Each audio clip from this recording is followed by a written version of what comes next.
Cool. Hey, Hacksters, do you want to say it? Hey, Hacksters. So we are in the studio here with Odd Jayy, the creator of Aussie, the robot companion. Yep. Say hi, Aussie. Say hi to the people. So we first had you on for an interview that was remote, and now we finally get you in the studio because of Maker Faire, Bay Area. That was so much fun. Yeah, how was your experience there? What was it like walking around with a robot? Okay, I have to describe Maker Faire as definitely a nerd's dream for one. Or Tomorrowland from the Disney movie, because it was just so cool. It was just so many things going on. Seeing everything for the first time for me, because this was my first actual Maker Faire, was just phenomenal. It was just... I can't even begin to just how wonderful it was. And walking around with Aussie was really great too. People kept stopping me, take pictures. They come to touch them. Little kids wanted to touch them, so got a lot of squats down that day. Yeah. Definitely lots of squats. But it's great because, like, you know, you get to sort of be down on their level, and then they're like trying to poke at it and stuff. Actually, how did the durability work out for that? Fun fact. Okay, this is Aussie V5, of course. This is my first time traveling with any of my robots with me. That's not been like by car or for a day. Maker Faire was 3 days, and in all 3 days, he broke a little bit. Yeah. He's like 89% hot glue right now, just because of just all the fixes I had to just go on and do. But the hot glue is magic. Hot glue is magic. Get hot glue. But yeah, the first day, you were there for this one and stuff. The battery wiring was bad because I suck at soldering. So that broke, so I had to hot wire another plug I found and make it work. So that was fun. And then I made sure to like add more hot glue to make sure the wires were more together and tense. That was day one. After that, I had another issue where one of the plugs on the eye came off, so I had to go fix that. Oh no! Yeah, I had to just Was this the JST connector thing? At, yeah. Gave a talk at Hardware Developers Didactic Galactic. That was super cool. Yeah. I was just more upset that it happened. I was like flipping out because I was like, oh, the talk's not on Sunday, now you're not working. This is not good. Yeah. So I definitely tried to make sure to fix that. And I finally got that fixed. I had an issue with the turning servo on the top of the head where the dome's covering it. So I had to actually like peel off the dome because the dome is being held right now for just like course like glue. Yeah. Right, yeah. I had to peel off the dome and then fix it. And then luckily my friend Barb, she's awesome. Barb makes things. Shout out Barb. Yeah. Luckily she had a hot glue gun, so I was able to just, fix it and then go to Maker Faire early and finish repairing them. But thus far after that last repair, he's been working fine. Like I've had no real issues with them. The battery is still just a 3.7 lithium-ion battery, and it lasts for like 3 to 4 hours. That's incredible that you get like one lithium. Like how many milliamp hours is it? Do you know? I have to look at it again, but I have to work for that. I don't have it top of my head. Yeah. So speaking of fixing things, we had our talk on Sunday, and it was awesome. But one thing that I didn't want to say then, because I didn't want to jinx it, was that you really inspire me because you're constantly reiterating on Aussie, and that's one of the biggest things about making a design durable and beautiful and really work well.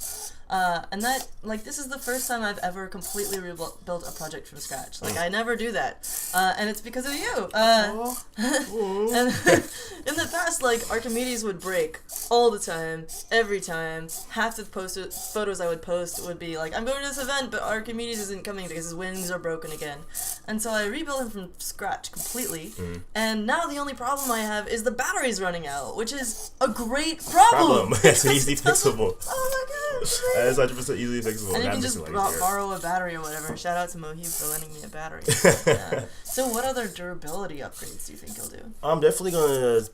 I actually write down all my failures. This is kind of how I do my my improvements. Like I am a master of failing, which sounds really bad, but failing is actually a good thing. So, so when I take them out and something breaks, I always write it down. So now that I've had these experience, I know how to definitely insulate my wires better, have better connectors, and just in case, bring a backup for connection certain things. Bring a hot glue gun. Bring a hot glue gun, yes. That sounds really weird. I'm not sure if like hot glue guns on planes. Is that like a chemical thing or something? I think you can do it, yeah. I also always bring some of this foam tape and some zip ties, like those things, especially because the wings are based on these zip ties now. But like that's sort of my emergency pack. Yeah. Plus a spare like shoulder pad because these things hurt.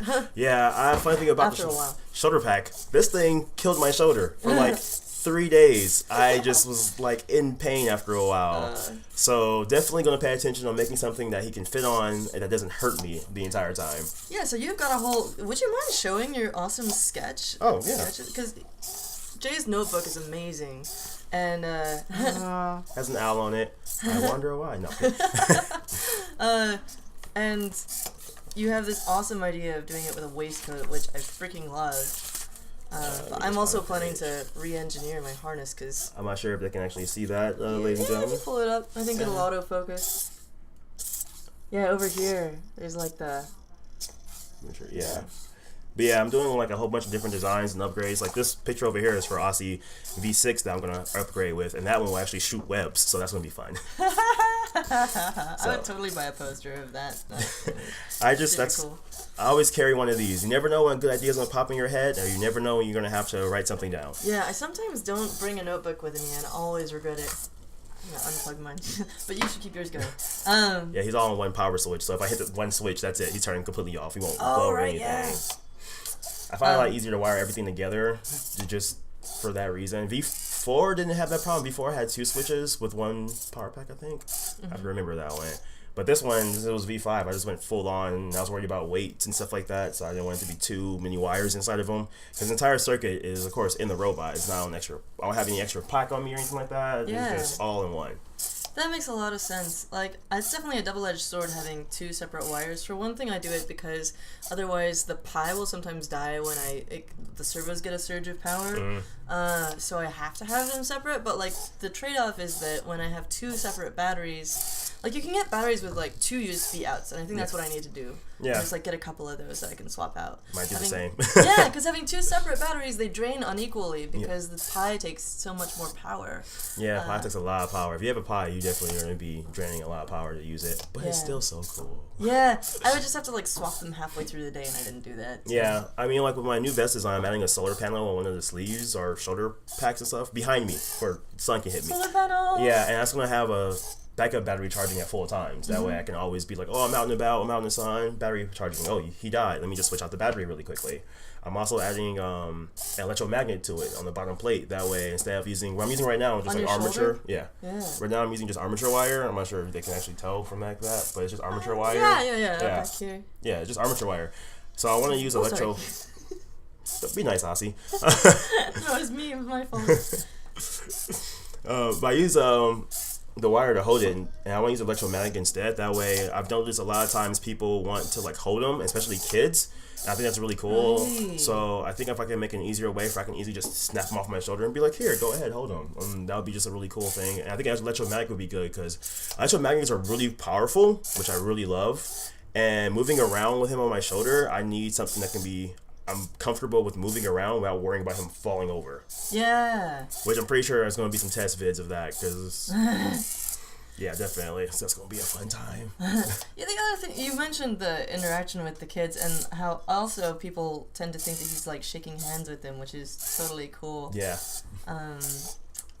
Yeah, with Archimedes, I'm wanting to do some kind of an interaction as well. Because, like, there's this button thing that I'm programming to do an actual interaction so the kids can, like, have something to do. Because they really love that, Yeah, right? they love it. It's awesome. It's for the kids. Make more geeks. Make more geeks. What else are you planning to do? So you're doing, like, one more iteration of this, but you also have a ton of other robots. I have, like, 3 more of the robots I'm working on. I have one I'm calling Jiminy Cricket. It has a little top hat. He's on my Instagram already, but that's just a prototype. Robots with top hats. It was a whole thing. Apparently it's a thing now, so whatever. Point is, he'll have a top hat. It's going to be a little Jiminy. He's going to probably use a little bit of the same system that the original Archimedes used, but I'm also adding the top hat to be able to move up and down, like a little silly thing, but it's going to be really simple. I want it to be really simple, really easy, and something like a novice can do, like no problem, because I feel like of course, Aussie and Archimedes, you need at least a little bit more skill to like, get them to where you want them. So I want to try to make Jiminy a real simple, easy build that like a 10-year-old with his parent can be like, all right, cool, let's just, let's try making this for you. All right, now you have your first companion bot, and then you can learn from there. Yeah. And go from that. I also have one thanks to Sophie Wong's cool Astro helmet. I thought of doing a space monkey because that'd be really cool. And I noticed during fair a lot when I'm like walking around doing stuff, I need an extra hand. So I decided to design it instead of it having a I think I have a sketch I can probably show. I think about it. Instead of actually having a tail like a normal monkey, I'm gonna actually turn the tail into one of the NASA grabber hands. That's what I was like thinking of doing after all that extra work. Because we definitely met some cool people from NASA too. That was fun. Yeah. But yeah, I'm not sure if you guys can see it. Let's see if it all focus. Yeah. That's probably much like the basic design of it for right now. But that's just a quick sketch. But yeah, it's gonna have a little monkey tail hand claw. That way, I'm gonna have it easily controllable. So when I need to hold something, it'll probably just like reach out and grab it. And then if I like press another button, he'll let go. So just gonna program simple motions into it first, and then go from there. Yeah, and you actually have a video of Jiminy, which you were just talking about, on your Instagram today, doing the little top hat thing, which is completely adorable. Oh my goodness! Okay, I need to check it out. It's so cute. Oh! It was such a last minute build. And like I just stayed up late one night and had like extra parts, and I was just like, I wonder if I just put this together, how would this look? Is he gonna do the hat thing in this video, or is that like later on? That's later on. I want Mark 2 to do the hat thing. This one just looks around and looks cute. It sure does. You use these domes. What do you use for those? Those are actually Christmas ornaments, believe it or not. Wow. I got a few of them from Christmas last year to decorate the tree with, and now I just spray paint them and they come out this way. That's so cool. And we've got the link to this tutorial in the description to this video. We also did, we've got the first interview with you from last December when you were still on, what version of Aussie was this? That's Aussie V4. His legs doesn't move, and it was just the eye, I believe, that moved, and yeah, that was just the eye and the animations for it. But it was much bigger. But like I said, I've improved from there, and of course, size means a lot when it comes to making things for things, especially when you're carrying it on your shoulder, because weight, man, I kid you not. For other makers out there who are going to start making your companion bots, please, I do warn you, think about the weight you're going to have on your shoulder, because I don't want anyone having messed up shoulders for their robots. Yeah, and do lots of testing and do lots of pull-ups. Yeah. So don't be afraid to take breaks too, because we did take that one long break at the cafe. Just like sitting down. So you've got the batteries in there as well, and I've got these huge battery packs, so I put them on my hip, which helps distribute the weight, but definitely could be a little bit better. Also, part of it, I think, is just the posture. Like, you can't move around as much if you're, like, afraid of it falling over and stuff. Especially, like, the first day, these elastics, I didn't have them figured out yet, and so it would just flop over. It was so bad. I had the luck of actually, because this is why I love my job, too. Shout out to OpenPath.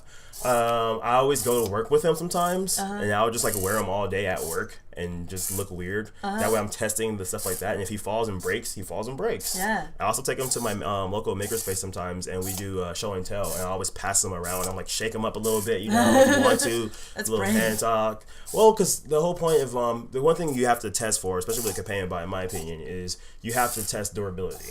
So you have to like have a day for testing, and you have to expect that something's gonna break and kind of want it, like kind of in your head, like you want something to break. That way you can test it. Like I'm not saying go and throw it on the ground. Like I'm not saying that. Don't go outside. It's like Tennis racket, baseball bat. No, don't do anything like that. Just carry it around like you will normally carry around, or you think you'll normally carry it around, and then see how well it does throughout the day. Like if you have it on for like 5 minutes, and then you find like, hey, the bottom plate broke. Well, then write it down and say, hey, improve bottom plate. Then you know that. Then give it a try the next time, and then something else breaks, write it down, improvement. Just kind of make constant improvements to the design, so it gets to the point where like even Aussie here now, like I can jump up and down with him. He just does his own thing.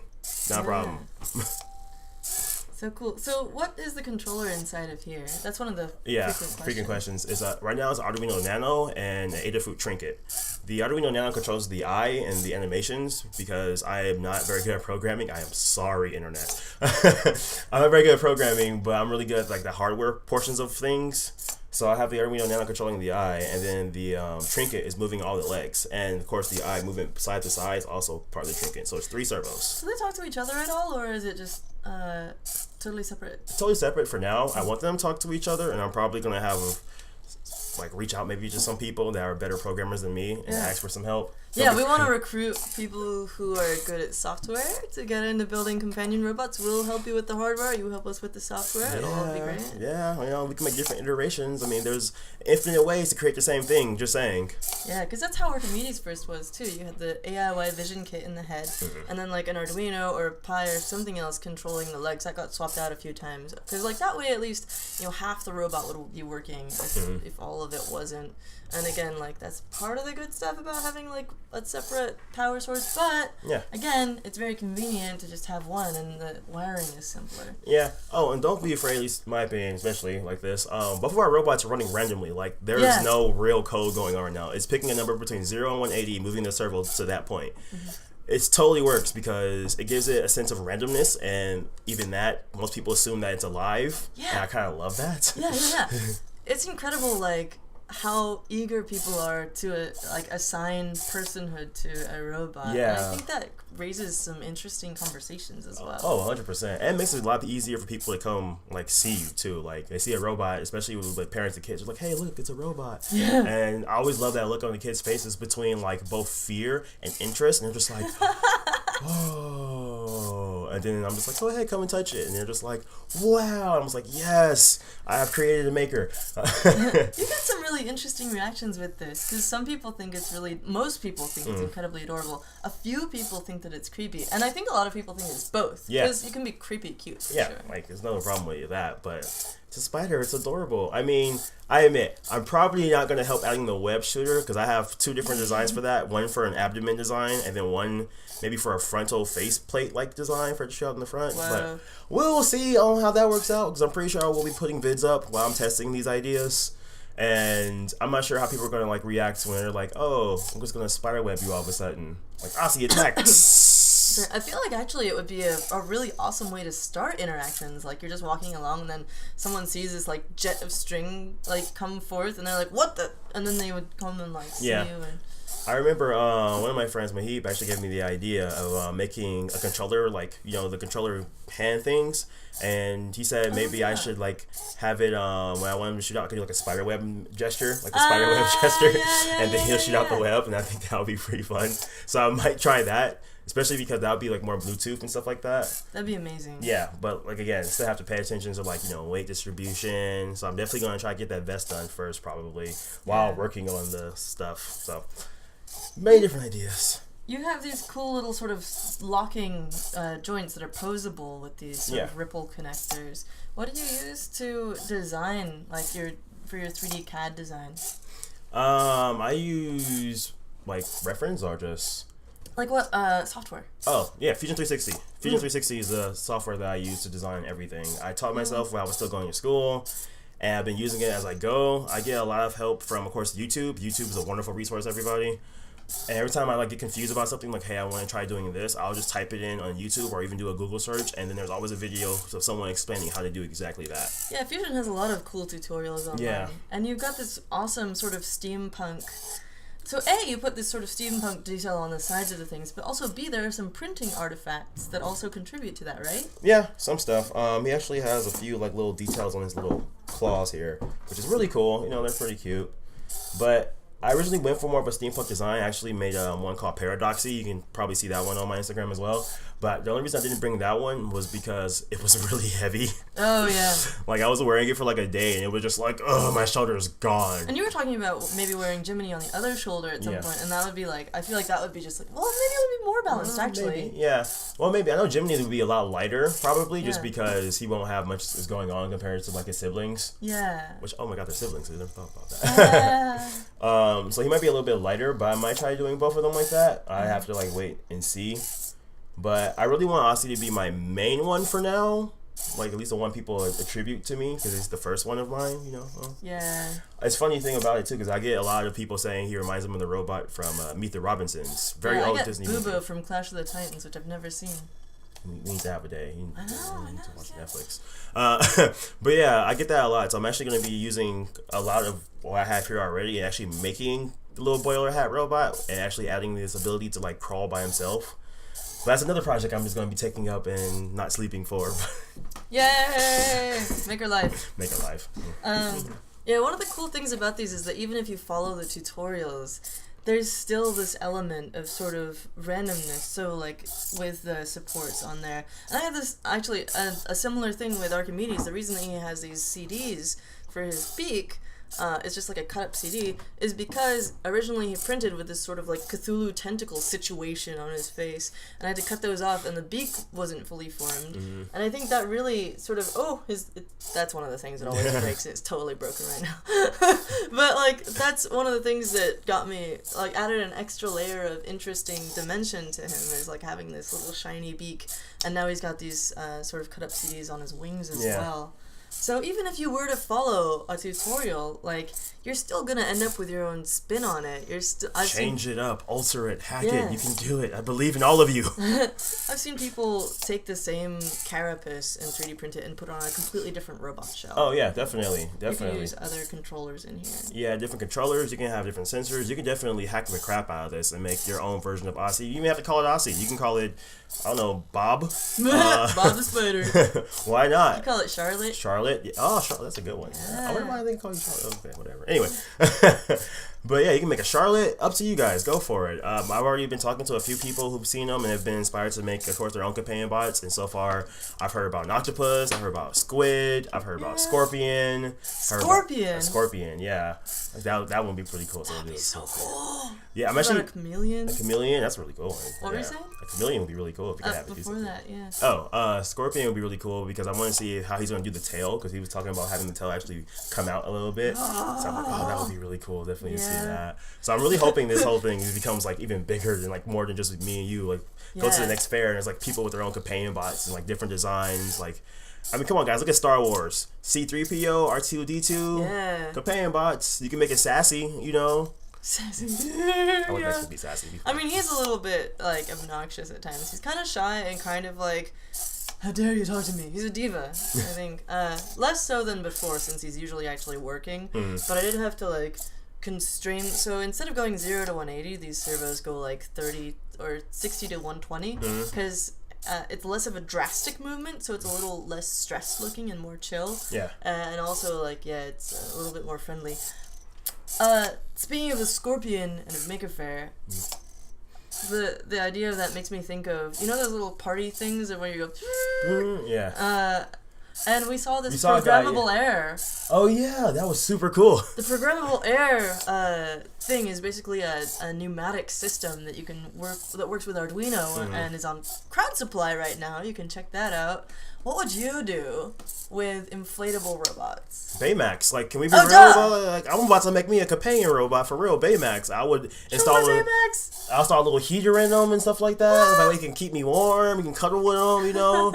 He may say some health. I was thinking, because actually one of my friends told me this, and I was probably going to do that later for another robot. But like a robot that repeats just like nice things, like he'll hear like nice things being said, or you can like type it in somewhere and he'll just randomly say nice things, like, you know, have a good day, or hope you're doing well right now, or something like that. And I'm you're like, doing a great job. Yeah, like something like that. Like that would be really just like a really cool, inspiring thing to do. But an inflatable robot like that, you can like inflate like that. You have so many options. Like you can, if you build an octopus robot and have the inflatable tentacles, that would be really cool because then they'll like move around more sporadically or like grab easier, and then they'll be really stretchy too, so you can do more. Yeah. Stretchy and durable. There's so many possibilities that you can do. Guys, go to Maker Faire. I'm serious. There's so many cool things you'll see, and you'll just be like, wow, you can take this and combine it with this to make this, and just...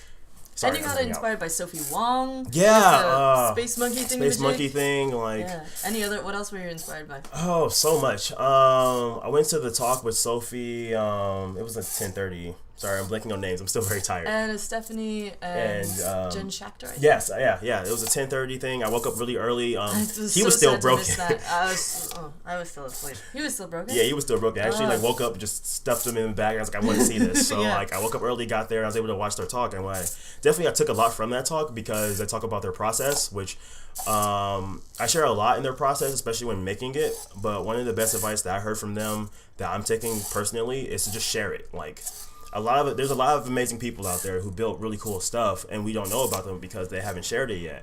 Which, of course, you know, some people just want to make money, some people want to just do this. But honestly, sharing things and sharing information and knowledge is probably the best thing you can actually do for any community, in my opinion. that's how Sophie and Stefani, everyone else became, be a big name because they just built it and then they shared it and then it just things That's how started we happening. became friends. Yeah. Because I saw Ozzy on the internet. I was like, Yep. Shared you after you were ready. It did take me a while because I remember I didn't publish him right away. Yeah. It took me a few months to actually redesign a few things to make it easier for people. Which is cool, yeah, because... Yeah, I wanted other people to be able to make it pretty easily, as best as they could. So I made it, edited a lot of different things from the original design. That's why if you look at it, you can see like a little big differences. What did you change? Size for one. Oh. He was a lot smaller compared to like the original ICV4 was like my entire shoulder. Like this entire thing was sticking up. Yeah. So size, I made a lot of the parts easily screwable. That comes with a coarse CAD file of a screw, so you can just print out most of the screws already there. That's so cool. Yeah, I thought about all of that type of things because I had my own issues with like running out of screws at one point. Oh yeah. So like I definitely like tried my best to like add all of that into there when I was doing things. Oh no. Oh no. I think that probably it just. If you go to my Instagram, there's a picture actually. Oh cool. Yeah, if you scroll down just a bit, past all the other Tinker stuff that I've been doing. You got these sweet bracelets that also work as really cool, sort of independent robots. Yeah, that was an accident too. That's so cool. Accidental build. Yeah. I think somewhere down there. Let's see. That'll work there. Yeah. Forget like the third one, but like you see the difference between. Oh, look at that! Oh, they look so cute just chilling there. Yeah, I made a really small one for kicks and giggles, but it's just another LED ring that just lights up and That has is a magnet. so cute. Oh my goodness. Okay, settle down. I tell myself that a lot. That's why I tried it with two eyes. No one liked the two eyes. Yeah, I mean, yeah. That's just the thing. We were talking about a second ago, and actually the title of our talk was "Make Friends with Companion Robots," and obviously it's silly because it's like make friends because you're making your friends. Yeah. But also like you really do get to make friends with people like Sophie Wong and like Stephanie and stuff, and you have something to talk about. Yep. You like. You kind of get someone when you see them with something like this on you're like, oh, I know what kind of a person that is. I want to be friends with them. And also like that kind of feedback. Oh yeah, definitely. When I was posting like just the two eye things, I was getting a lot of feedback from like a lot of people, and I even had a poll at one point because even I became unsure of the two eyes, mostly because it was too animated, and also they were draining a lot of power for one battery. Right. Just having the eye animation work. So I was like, is two eyes better or one eye? I remember everyone just like go back to one eye. One eye's cuter, and I was like, oh. Okay. I don't know why. It just totally is. I don't know either. Maybe one of the design people can explain that. Man, maybe it's a mental thing. Maybe we just find things with one eye and you're just cute. Maybe it's like because there's that whole thing of the uncanny valley, right? Where like if it's far enough from something that's real, then it could be really cute. Yeah. If it's sort of very realistic, it can be kind of cute. But then there's this sort of like gap of where maybe it's not as cute or like even disturbing or whatever. But like maybe the fact that it's more inhuman or unspiderly, I don't know. Maybe. I don't know. You did have one early on that had like a bunch of different eyes though, and that was also really cute. That was one of the original designs of Aussie. I think that was V3. Yeah, V2 and V3. This guy. Yeah, V2 and V3 had all those little eyes, but I was trying to have like one LED work for all of them, and that did not work. Oh yeah. Yeah. This one, what I'm using for Archimedes' head right now, is the Matrix Voice, which has an LED ring inside it, and then I just diffuse them through moonstones, which are just like clear but sort of faceted and gorgeous, and so that works but it is a bunch of LEDs, not just one. Well, at the same time, like I remember we said this, at night Archie kind of looks creepy. Yeah. Like you guys, Archie just glows and it doesn't blink, and that makes it seem really creepy. Like it's like staring into my soul. And you have all these different he has like all these animations. eye animations, like a ton of different ones. You got, he does. The blink one, you got the like roll around, you got the roll around this way. Yeah, he like looks around, stuff like that. So it makes it seem like a little less creepy. And the fact that there's so much variety in the animations as well makes it not seem like it's just like programming, but it's actually like responding, looking around, being the most cute, adorable robot you can be. Because, cuteness wins things. Totally does. Unless it's a gremlin. What? Unless it's a gremlin, because gremlins, they're cute, but then they become not cute. I haven't seen that one either. I know, I'm sorry. But yeah, I used to have this kind of siloed mentality for being an artist where like it's like, no, everything will come from my head, it will be completely original. but like, you know, that totally, A, it doesn't make sense because you're always influenced by the stuff around you, and B, it just is so much better. Like, it's so much better when you talk to people about what you're making. Like, definitely stand on the shoulder of giants. I always assume everyone I meet is a giant, like especially at Maker Faire this year, where I literally got to meet all these amazing people I look up to. Literally, I pretty much met all my heroes except for like Adam Savage, and that was just because my talk was the same time as his talk, and I did not want to wait in that line for him. We had a really surprisingly like full audience. Yeah. Like given that we came on at the same time, and at the same time as Stephanie, yeah. and at the same time as Sophie giving a separate talk. Wait, no, she went after us. No, she went after us. There was someone else though, and it was ridiculous. We were all like stacked on top of each other. Yeah, it was. I really didn't like that planning too much because like if I could, I wanted to do ours. Then like Sophie, they run to Stephanie, they run to Adam. So I was like kind of hoping for, but they just gave us all. It was like choose one. You only get choose. So I guess that's why panels are good. Yeah, I think that's why definitely panels are a little bit. So yeah, speaking of which, you're thinking of going to New York Maker Faire, maybe? Yes, New York Maker Faire. I am 100% thinking about going to more fairs. I hope to go to New York Maker Faire. I hope to give another talk there. I'm definitely going to be working on Aussie V6 and definitely prepping him for it. Because I've never been to New York. This is my first time actually traveling back to San Francisco since I graduated from school 2 years ago. So now that I've actually experienced Maker Faire, I experienced the reaction for it, I experienced inspiring people. Like I've been getting messages for the last 3 days of saying like, oh, it's super cool. Oh, I've inspired someone, blah, blah, blah. I want to make my own. I want to continue that. Like I want to make this more than just a fun build. I want to try making this like a giant movement. Like I want to see a whole bunch of people come up with their companion bots. Like we can have a meetup and be like, oh, companion bot meetup, and just go in. There's like people with zebras on their shoulder, like little droid bots, like a little buffalo maybe. I want to see a fish one that shoots bubbles. Oh, that's a genius idea. So good. Like there's so much you can do with this, and I just really want to continue seeing this grow even more. Yeah. That's why I'm like, after I do V6, I'm going to concentrate on Monkey, the Cricket, and doing different designs because I want to do a lemur. Oh, that'd be adorable. Especially if you have the tail wrap around you and stuff to hold them up a little bit. Yeah. Good idea. But especially, oh, sorry. No, first, you go. Oh, well, especially with the Golden Compass series coming out. Oh, yeah, I sent you that earlier. I saw that trailer, like, when I was just, like, going through my phone, and I was like, what is this? I'm not sure. I was like, oh, yeah. So, it's perfect for that. The tie-in for the demons, like, getting kids into robotics would be perfect. Yeah, perfect time. Perfect time. Then you can, like, even if you're a parent and you're a maker, and your kids are still, like, learning, and you're still learning, you could be like, hey, little Timmy, what do you want your little demon to be? Yeah. And then be like, oh, I want, like, I don't know, a hamster.